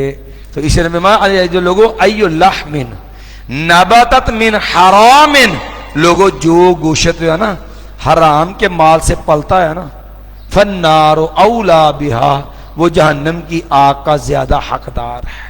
اس لیے یہ حرام، وہ لکی کمیٹی ہو، بولی کمیٹی ہو، وہ جوئے کا معاملہ ہو، وہ سود کا معاملہ ہو، وہ قسطوں کے کاروبار کی صورت میں سود کا معاملہ ہو، بینک کا نفع پرافٹ کے نام کے اوپر ہو، یاد رکھیے یہ جتنے بھی سودی معاملات ہیں یہ جوئے کے معاملات ہیں، اور یہ حرام کے معاملات ہیں، یہ بیمہ پالیسی ہے، اور یہ جو انشورنس کے معاملات ہیں یہ خالصتاً حرام کی چیزیں ہیں۔ لوگوں اس سے اپنے آپ کو بچانا ضروری ہے۔ انما یامرکم بالسوء والفحشاء، اور یقیناً وہ حکم دیتا ہے تم کو بے برائی کا اور بے حیائی کا۔ یہ شیطان ہے جو برائی کا حکم دیتا ہے اور بے حیائی کا بھی حکم دیتا ہے۔ لوگ جو ہے وہ اللہ نے نا یہ مشرکین مکہ وغیرہ تھے نا بے حیائی کام کرتے، تو جب ان سے کہا جاتا ہے ظالموں یہ کام بے حیائی ہے تو کہتے وجدنا علیہ آباءنا، اور نہیں یہ ننگے طواف کرتے بیت اللہ کا، تو جب ان کو روکا جاتا کہتے جی نہیں ہم نے وجدنا علیہ آباءنا، ہم نے اپنے باپ دادا کو دیکھا وہ اس طرح کام کرتا، اللہ امرنا بہذا، اور اوپر سے ظالم کہہ دیتے اللہ نے حکم دیتا ہے، تو میں قول ان اللہ لا یامر بالفحشاء، اور اللہ ظالموں اللہ بے حیائی کا حکم نہیں دیتا۔ یہ بے حیائی کا حکم کون دیتا ہے؟ مایا لوگوں انما یامرکم بالسوء والفحشاء، بے شک بے حیائی کا حکم دیتا تم کو جو ہے وہ جب وہ حکم دیتا تم کو برائی کا اور بے حیائی کا۔ یاد رکھو اسلام تو اس قدر با حیا مذہب ہے جہاں میں غیر مرد عورت کی خلوت پسند نہیں کرتا۔ اسلام 10 سال کا دو بھائیوں بہن بھائیوں نا قرآن نبی علیہ السلام ان کو ایک بستر میں سونے کی اجازت نہیں دیتے، مبادہ شیطان ان کو کہیں گمراہ نہ کر دے، حالانکہ یہ ابھی بالغ بھی نہیں ہوئے، عموماً یہ مزنہ شہوت ہے، مبادہ شیطان ان کو کہیں پھسلا نہ دے، حتیٰ کہ اسلام تو خلوت کے اندر بھی ایک مرد کو ننگے ہونے کی اجازت نہیں دیتا۔ معاویہ بن حیدہ القشیری آئے نا تو کہنے لگے یا رسول اللہ عوراتنا ما ناتی منہا وما ندر، یا رسول اللہ ہماری یہ شرمگاہیں ہیں نا، کس حد تک ہم ان کو ڈھانپ کے رکھیں، کس حد تک ہم ان کو ننگا رکھیں؟ تو نبی علیہ السلام نے فرمایا احفظ عورتک الا من زوجتک او ما ملکت یمینک، اللہ کے بندے بیوی اور لونڈی کے علاوہ تیری شرمگاہ جو ہے وہ جو ہے اس کو ڈھانپ کے رکھ، عام حالت میں ننگی نہیں ہونی چاہیے۔ تو وہ کہنے لگے یا رسول اللہ یکون الرجل خالیا، کہنے لگے یا رسول اللہ صلی اللہ بندہ بساکت خلوت میں ہوتا ہے تو ایسی حالت میں ننگا ہو کے جو ہے وہ نہا سکتا ہے یا کام کو دے وہ معاملہ کر سکتا ہے۔ تو نبی علیہ السلام نے فاللہ احق ان یستحیا من، فرمایا معاویہ رب زیادہ حق رکھتا ہے کہ اس کا حیا کیا جائے۔ آپ نے خلوت میں بھی ننگا ہونے کی اجازت بے مقصد بولو براز کے لیے جانا، کپڑے اتارنے پڑتے ہو لاگا نہانا، نہاتے ہوئے بھی یاد رکھو کھڑے ہو کے نہانا بھی مستحسن نہیں ہے، یہ بھی بے حیائی کا حصہ ہے۔ نہانے کے اندر بھی بیٹھ کے نہانے کا التزام کرو۔ ہمارے ہاں یورپ کی تہذیب اور جو ہے اسی طرح جدیدیت سے متاثر لوگوں نے پورے کمرے جتنے نا وہ باتھ روم بنائے ہوتے ہیں، پھر اس کے اندر پوری دیوار پہ شیشہ لگایا ہوتا ہے، جو سراسر بے غیرتی بے حیائی ہے۔ قرآن نے جو تبھی حیا بیان کیا کہ مرد عورت کا، ماں حوا اور بابا جی آدم علیہ السلام، شیطان نے جو ہے ینزع عنہما لباسہما لیریہما سوآتہما، ان کا لباس اتروا دیا نا تاکہ ان کی شرمگاہ اس پہ ننگی کر دیں۔ تو قرآن کہتا ہے کہ ان ماں امی اور ابا جی کا انداز کیا تھا، فَطَافِقَا يَخْصِفَانِ مِنْ وَرَقِ الْجَنَّةِ، ٹھیک ہے جی۔ اس لیے اللہ نے کہا لوگوں شیطان کی کوشش ہے کہ جو ہے تم سے جو ہے ینزع عنہما لباسہما، شیطان کی کوشش تمہیں ننگا کر دے۔ یہ سارے ہتھکنڈے نا، میرا جسم میری مرضی، یہ مراسن ریس، یہ مراتھن ریس کہتے ہیں، اور اس میں نیم بریاں لباس۔ پھر غریب آدمی بیچارہ نا، اس کا کوئی کپڑا پھٹا ہو نا تو وہ حقیر سمجھا جاتا ہے اور اس کو جو ہے اس کو طنز کیا جاتا ہے۔ ہم نے کہا کہ تم نے ظالموں لوگوں کو غریبوں پہ خرچ نہیں کیا، غریبوں کو نہیں دیا، کنجوس بخیل بن کے سانپ بن کے بیٹھ کے مال پہ، اس میرے رب کی کرم نوازی دیکھ، اس کا عذاب دیکھ، اس نے امیروں پہ ایسا عذاب مسلط کر دیا، اس نے پھٹے پرانے کپڑے فیشن کے طور پہ امیروں کو پہنا دیے۔ جاؤ پھر انجی جی صحیح، پھر اب بنین ایتھوں پھٹی ہوئی ہے، یہاں پھٹی ہوئی ہے، یہاں پھٹی ہے، پینٹ ہے یہاں پہ کاٹا، یہاں پہ کاٹا، یہاں ایک یہ فیشن ہے۔ ظالموں تم نے غریبوں پہ مسکینوں پہ ضرور خرچ نہیں نہ کیا، یہ رب نے تمہیں مار دیا، عذاب دیا ہے کہ رب نے تمہیں جو ہے وہ مسکینوں والے پھٹے کپڑے فیشن کے نام پہ پا دیے۔ تو اس لیے بے حیائی کا کوئی بھی انداز ہے وہ مومن کو زیب کیوں؟ یہ شیطانی کا انما یامر بالسوء والفحشاء، بے شک وہ حکم ہے تم کو برائی کا اور بے حیائی کا، وان تقولوا علی اللہ ما لا تعلمون، اور وہ حکم دیتا ہے تم کو کہ جو تم کہو اللہ پر وہ باتیں جو تم جانتے نہیں ہو، کہ حرام کہا کے ہی لے کر کہو اللہ نے حلال کیتا ہے، جی اللہ نے جو یہ اللہ نے ہمیں عطا کیا ہے، یہ رب کا حکم ہے، اللہ جو ہمیں دیتا ہے، رب نے اس کو حلال رکھا ہے۔ ظالموں ایک تو حرام کو حلال کرتے اوپر اللہ پہ تہمت لگاتے ہو۔ تو فرمایا یہ انداز جو ہے وہ ظالمانہ، جیسے مشرکین مکہ کرتے تھے نا، وہ اپنے معبودوں کے نام پہ بحیرہ، صاحبہ، وسیلہ، حام جانور تھے، کسی پہ سواری نہیں کرتے تھے، کسی کا دودھ نہیں دھوتے تھے، کسی کو جو مقدس سمجھ کے غیر اللہ جو بتوں کے نام کے وقت کہتے تھے کہ یہ سرکار کے نام کی نیاز ہے، اور بعد میں کہتے یہ اللہ تعالیٰ نے جو ہے یہ ہمیں دیا، جو ہے یہ رب کا حکم ہے۔ اللہ رب نے صاحب کہا ما جعل اللہ من بحیرۃ ولا صائبۃ ولا وصیلۃ ولا حام، یہ رب نے نہیں بنائے، ظالموں اپنے پاس سے بنا کے رب کی طرف منسوب کر رہے ہو، اللہ نے حکم، اللہ نے بنایا، اللہ نے مقرر کیا۔ تو یہ بھی ان تقول اللہ ما لا تعلمون، اللہ یہ بھی ایک ظالمانہ قسم ہے جو ہمارے یہاں ہوتی ہے، ثواب درین کا ٹھپا، ایک بنے کہیں کہ بت، یہ بنے کہیں کہ رسم، پھر لوگوں بیوقوف بنا کر ثواب درین، حالانکہ ثواب وہ صلہ وہ بدلہ ہوتا جو اللہ بندے کو جو ہے اس کی نیکی پہ دیتا ہے۔ نیکی یعنی وہ عمل جو اللہ کو راضی کرنے کے لیے کیا جائے، شریعت سے ثابت ہو، شریعت کے ثابت ہو، شریعت کے مطابق ہو، رب کو راضی کرنے کے لیے کیا جائے، وہ عمل نیکی ہوتا ہے۔ تین چیزیں ہوتی ہیں اس میں، عمل شریعت سے ثابت، شریعت کے مطابق، اور رب کی رضا کے لیے کیا جائے تو وہ نیک عمل نیکی بنتا ہے۔ تو یہاں کیا ہوتا ہے کل ساتا چالیا 11ویں 11ویں ٹھیک ہے یہ سارا کچھ کرتے ہیں پھر اوپر کہتے ہیں ثواب دارین اور نیکی کی تو بن گئی وہ جو پھر کہتے نہیں حالانکہ کہتے کیا رسم کل رسم ساتا رسم چیلم اور رسم ہوتا ہے خاندانی شریک برادری علاقائی طریقہ سنت ہوتی ہے نبی کا طریقہ یہ فرق ہوتا ہے سنت میں اور رسم کے اندر تو یہ بھی راپے تہمت لانے کے برابر ہے کہ جو کہا جائے ثواب دارین حاصل کریں جی رسموں پہ ثواب نہیں ہوتا ورنہ بتائیں رسم ہنا پہ بھی ثواب ہوگا مہندی کی رسم پہ بھی تو کیوں یہ رسم کیڑے پہ بندہ پوچھے کولو ساتا چالے بھی خاندانی طریقہ برادری رسم ہے نا اس پہ ثواب درین ہے تو یہ مہندی کی رسم ہے یہ بھی تو خاندانی طریقہ برادری ہے نہ وہ دین ہے نہ یہ دین ہے اس پہ ثواب درین ہے تو یہ کیڑا بھی ہے نک وگدا ہے چلیے جی وَإِذَا قِيلَ لَهُمُ اتَّبِعُوا مَا أَنزَلَ اللَّهُ جب انہیں کہا جاتا تم پیروی کرو اس چیز کی جو اللہ نے اتارا ہے قالوا وہ کہتے ہیں بل نتبع ما الفینا علیہ آباءنا بلکہ ہم تو پیروی کرو اس چیز کی ہم نے پایا اس پر اپنے آباء و اجداد اور یہ پیو دادے والا طریقہ کریں یہی ہر قوم کا جرم یہ تھا آپ سورہ زخرف پڑھ لیں اللہ نے قرآن میں بتایا کہ جتنے نبی آئے نبیوں نے جو پیغام دعوتیں دی ہر قوم کا ایک ہی تھا وہ جواب تھا اپنے نبیوں کو انا وجدنا آباءنا علی امہ و انا علی آثار مقتدون ہم نے تو وہی کرنا ہے جس پہ ہم نے باپ دادوں کو پایا ہم تو انہی کے پیچھے چلیں گے اج بھی کیوں تھا نہیں دیکھے جی سارے ابا جی مرحوم میں جی کرتے ہوں سن دیکھو نا ہوں پیو دادے والی گل چھڑنی تو لوگ کسی کو اللہ ہدایت دے دینا داڑھی رکھ لے نواب اللہ جو کول سدا چالیا یہ رسم اوے تیرا پیو گمراہ سی پیو دا تیرا سر زندگی یہی کچھ کرتا رہا تانے یہی دیں گے کہ تجھے بھی نبی کی بات نہیں مان چاہیے تجھے بھی باپ دادا والا جاہلیت والا طریقہ اپنانا چاہیے حالانکہ یہی بڑا ظلم ہے اللہ تو وڈے نہیں مانتا تو وڈے تو پھر میں ان کو بڑوں کو مانتا ہوں لیکن میرا سب سے بڑا میرا نبی ہے نبی محمد صلی اللہ علیہ وسلم جب بڑے نے منا پھر انہوں منی جب نالا بڑا ہے کوئی نہیں کائنات اور وہ کون ہے جناب محمد رسول اللہ صلی اللہ علیہ وسلم بل نتبع ما الفینا علیہ آباءنا بلکہ ہم تو پیروی کریں گے اس چیز کی ہم نے پایا اس پر اپنے آباء و اجداد کو اولو کان آباؤہم لا یعقلون شیئا ولا یہتدون اگرچہ ان کے آباء و اجداد جو ہے نہیں وہ عقل رکھتے کچھ بھی اور نہ وہ ہدایت یافتہ ہیں ومثل الذین کفروا اور وہ لوگ جنہوں نے جو ہے وہ اور مثال ان لوگوں کی جنہوں نے کفر کیا کمثل الذی اس آدمی کی مثال کی طرح ہے ینعق جو آواز دیتا ہے ناک مطلب ہے بیڑوں کو جانوروں کو آواز دینے والا جو ہوتا ہے نا جو جانوروں جو یہ بکروال وغیرہ ہوتے ہیں ان کے مخصوص انداز ہوتے ہیں آوازیں دینے کے جس سے جانور بھی سمجھ آتے ہیں ہمارے مالک نے آواز دی ہے تو جانوروں کو پکارنا جو ہوتا ہے اس کو ناک کہتے ہیں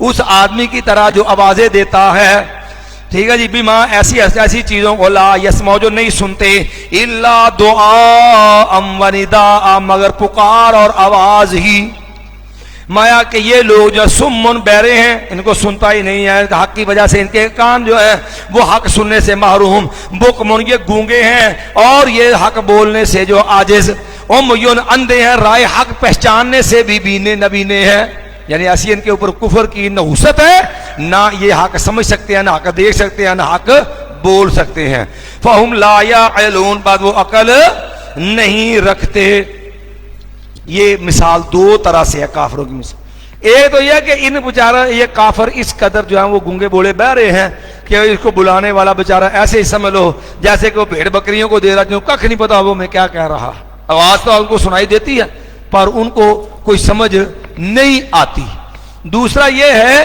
کہ یہ لوگ جو ہیں ان کی مثال اس طرح ہے کہ یہ کافر لوگ اتنے بدبخت ہیں کہ ان کے دل معوف ہو چکے ہیں یہ قرآن سنتے تو ہیں یہ دین سنتے تو ہیں لیکن وہ ان کو سننا کوئی کام نہیں دیتا جیسے فرمایا کہ اولئک الانعام بل ہم لهم قلوب لا يفقهون بها ولهم آذان لا يسمعون ولهم اعین لا يبصرون بها اولئک الانعام بل هم اضل چلیے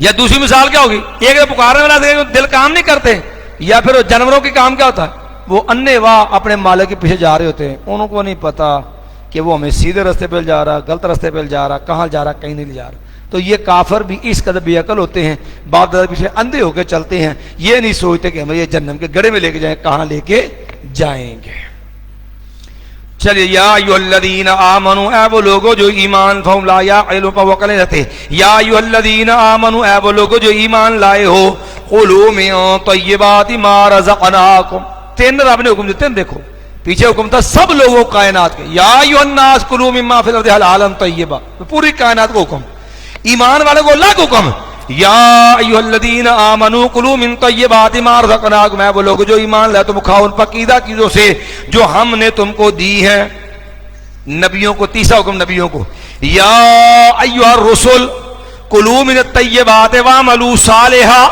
اے نبیوں کی جماعت حلال پاکیزہ کھاؤ، آپ حلال کی اہمیت کا اندازہ لگائیں، نبیوں کو الگ حکم دیا، ایمان والوں کو الگ حکم دیا، پوری کائنات کو الگ حکم ہے۔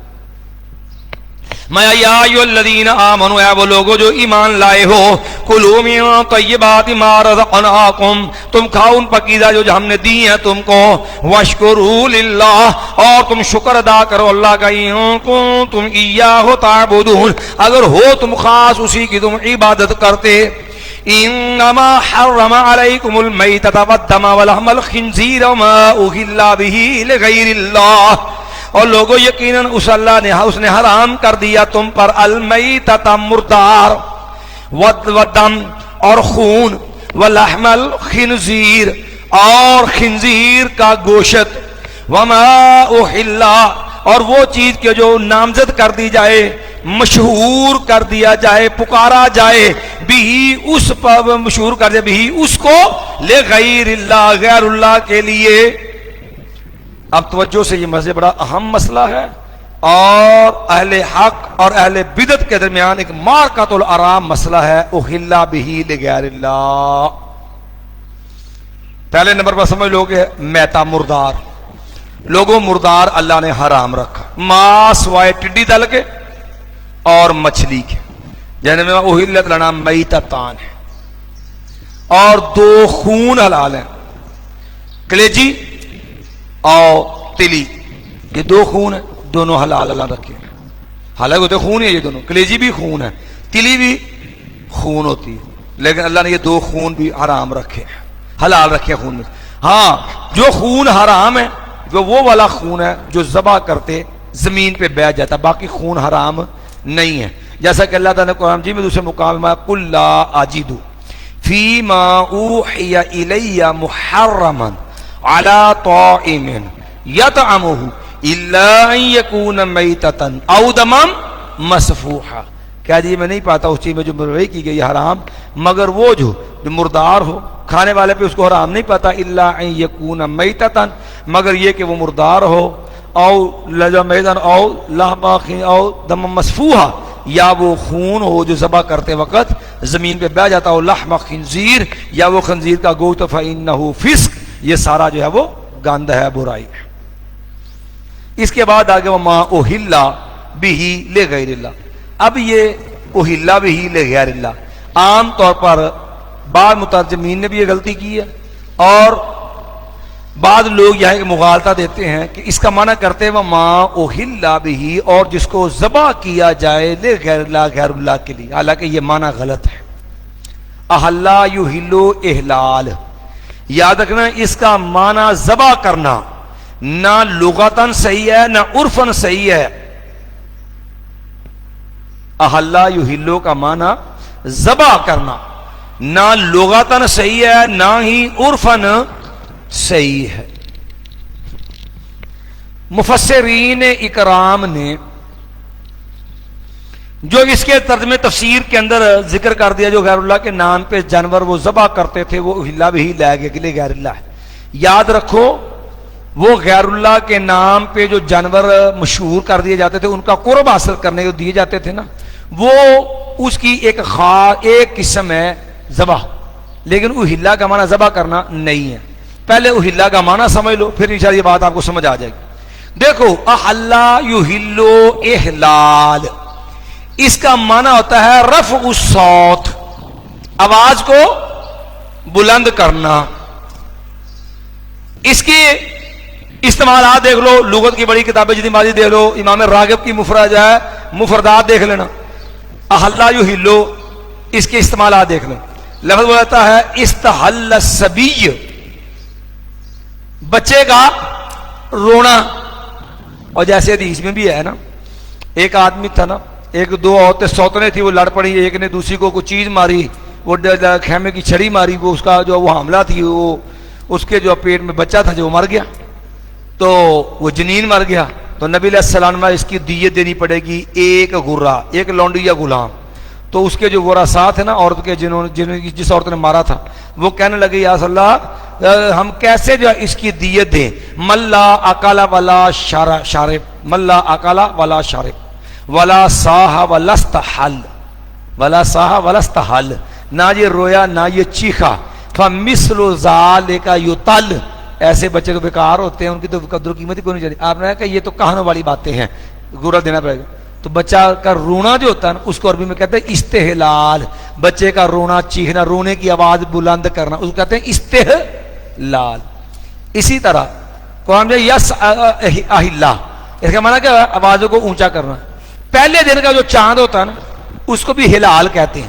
یسألونک عن الاہلا, یہ آپ سے سوال کرتے ہیں ہلال کے بارے میں, چونکہ سارا دار و مدار کس پہ ہوتا تھا؟ چاند کے اوپر. تو وہ لوگ جب چاند طلوع ہوتا نا, تو وہ سارے پھر آواز اونچی کرتے, لو بھی چاند نکلا, حل القمر حل القمر. تو وہ پہلے دن کے چاند کے نکلنے پہ آوازیں بلند کرتے تھے, اس لیے پہلے دن کے چاند کو کہتے ہیں ہلال. یسألونک عن الاہلا. تو ہلال کیوں کہتے ہیں؟ کیونکہ اس کے طلوع پر آوازیں اونچی ہوتی ہیں, بلند کی جاتی ہیں. ہلال کا تیسرا مثال سمجھنے کے لیے, اور دیکھو احل المحرم بالحج, حاجی کا جو ہے حاجی کا حج کے لیے تلبیہ کہنا. اور وہ تلبیہ کیا ہوتا ہے؟